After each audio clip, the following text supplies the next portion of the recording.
sha nari mvuye kwinyesebura mani hano hirya no sha gusa byari bimeze neza tu. Nari mvuye kurya icyana ubwo se hari icyo utumva. Icyana baracyo. Ya nawe se ntukigire nk'umupeti mani utazi kurya. Ya mani wimbwira ngo sinkigire nk'umupeti. Hari igihe wumva umuntu akubwira amagambo akunzwe gukoreshwa na genge kandi nge ibyo ntago mbizi urabizi ngewe ikigo mbamo ni ikigo cy'abafurere ibyo ntago nkunze kubimenya pe sha nkawe gitare rasi rero ubwo nta n'ikintu mba nakubwira wewe ubundi uburi nk'iri kumva umwotsi hafi aho ngaho n'iki nge ugerageje wareba ukuntu wambwira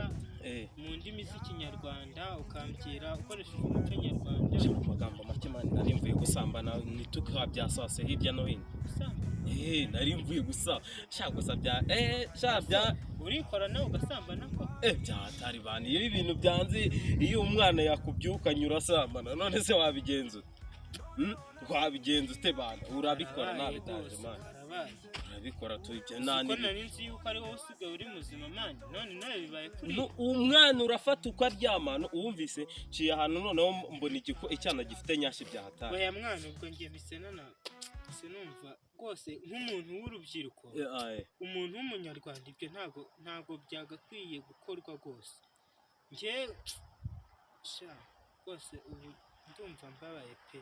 nk'umuntu turi mu rungano rumwe kumva ngo yagiye gusambana ubu rwose ntugasebye igihugu mani ibintu byo gusambana ntabwo ari byiza pe urumva imyumvire yawe iracyari hasi niyo mpamvu bana ubwo ntabwo umwana wagenda ngo uhure n'icyano ugikubise amaso umwana kubyukana ube wigira nk'izo birenge n'iki uba winyuza hirya no hino ibyo ndabizi bibaho benshi bibabaho kandi ariko umuntu yareba ukuntu yanagerageza basi akifata akareka akabanza agakora reba ukifata ukajya ku ihene se kuki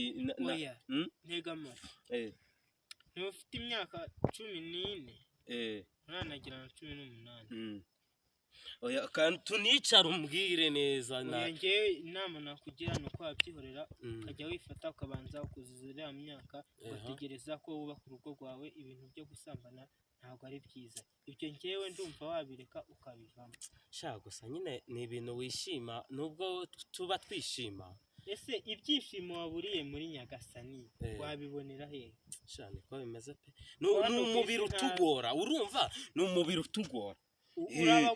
umubiri urafata none ugahita ungora ngewe nkabura ukuntu nabigenza umubiri ukugora gute mwana sha mwana nyine ambara atagira n'umuntu usanga umeze gutyo sha nakundi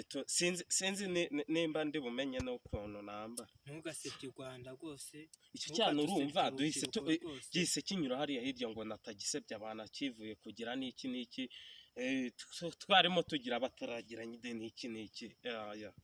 amani jya uvuga amagambo makeya ntugashake kuvuga nka bariya bagenge imana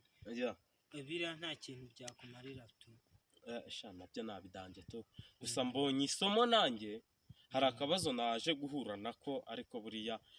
ubutaha ntago bizongera tu zifata na biri bivamo